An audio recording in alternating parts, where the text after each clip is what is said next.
Hello, my name is Destinee Roper. Today I will be discussing the corrections area of the criminal justice system as well as mass incarceration.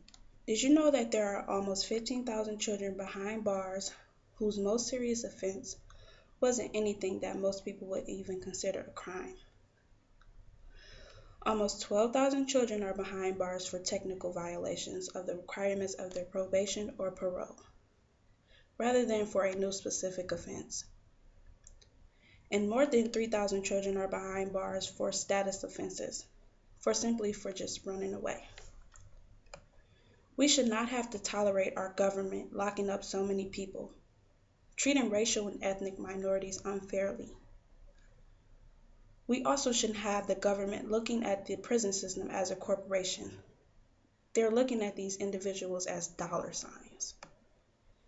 It's time for us to improve our criminal justice system. We can start by reducing the number of people who needlessly enter prison in the first place, by also shrinking the existing prison population by allowing prisoners who have proven that they are ready to re-enter society the opportunity to transition out of confinement. 1. We can eliminate incarceration as the penalty for certain classes of low-level and violent offenses, especially first-time offenders.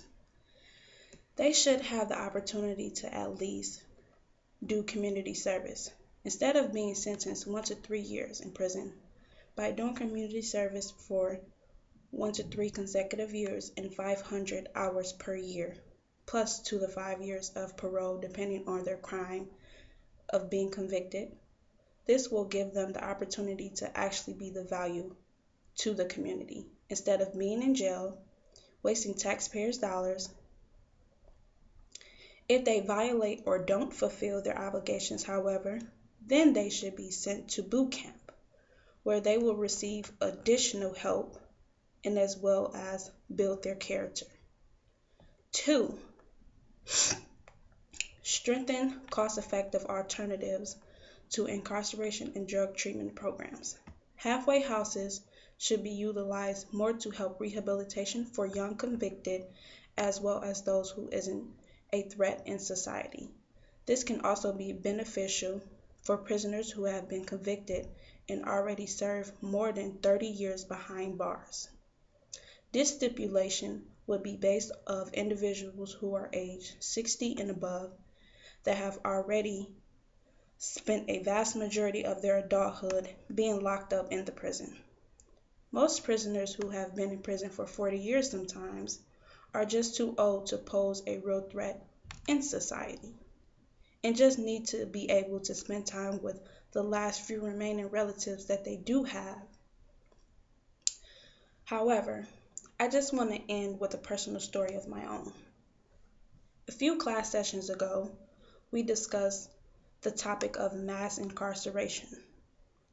I remember bringing to the class attention of how being raised in Detroit has impacted my life so much because of how many of my family members have been sent to jail because of petty crimes. I brought up how my uncle is serving life in prison for self-defense. He killed someone for trying to kill him. He had to put himself in a predicament to kill him because the man had a gun pointed towards him while he was at home with his family peacefully. This goes to show you that there was evidence that he was not trying to kill this person, but therefore the judge still sentenced him life in prison because obviously he's still a human being and that person still have family, so people have to serve their time. However, I do feel like my uncle shouldn't have gotten that much time. He should at least gotten about 5 years or 2 or 3 years plus parole and programs that would help him, re-enter back into society. But now our government is changing on us and they do not care about how much money is being spent towards these prisons.